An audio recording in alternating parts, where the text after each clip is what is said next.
Europe 1 Soir.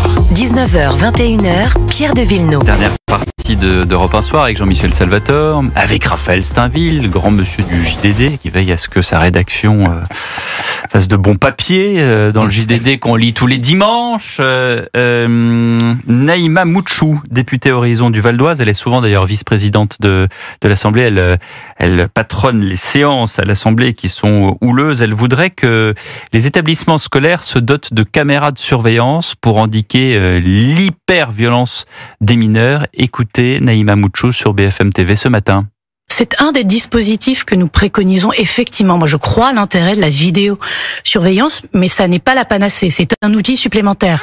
Donc, les établissements scolaires devraient s'en doter.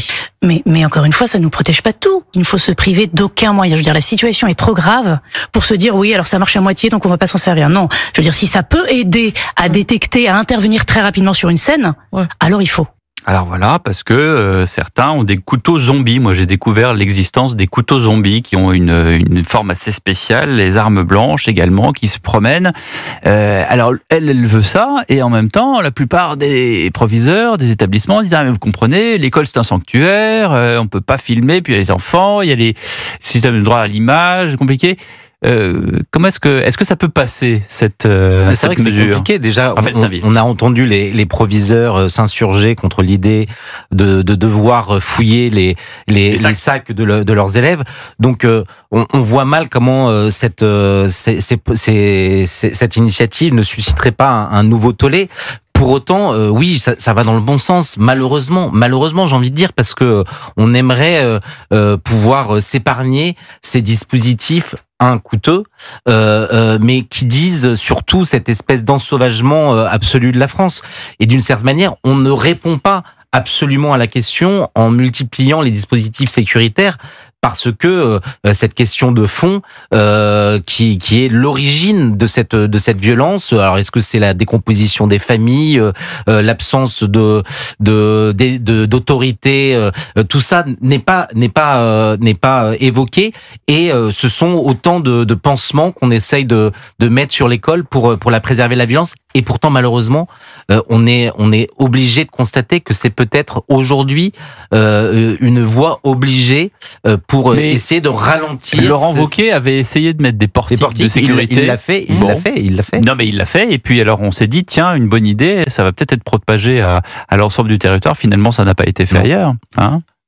Oui, Jean-Michel Salvatore. Moi, je pense qu'il faut arrêter de dire que l'école est un sanctuaire. Parce que si l'école n'est pas un sanctuaire pour les sauvageons, je ne vois pas pourquoi il devrait rester un sanctuaire pour la police. Et donc, à partir du moment où l'ensauvagement de la société rentre à l'intérieur des établissements scolaires, il n'y a aucune raison qu'on ne prenne pas un minimum de dispositions pour essayer d'enrayer tout ça. Et je trouve que là, il y a des espèces de batailles qui sont totalement ridicules. C'est toujours le même angélisme. Bon, mais il se trouve que là, à partir du moment où... je lisais qu'on avait saisi, par exemple, en 2024, en Île-de-France, 6500 couteaux chez des jeunes. 6500 couteaux. Donc moi, je veux bien qu'on considère que l'école soit un sanctuaire, mais je pense que il faut prendre le taureau par les cornes. Ce qu'il faut surtout pas croire, c'est qu'il y a une seule solution qui va tout régler. Parce que bon, la vidéosurveillance, ça peut régler une chose. Les fouilles dans les sacs, ça peut être aussi une solution.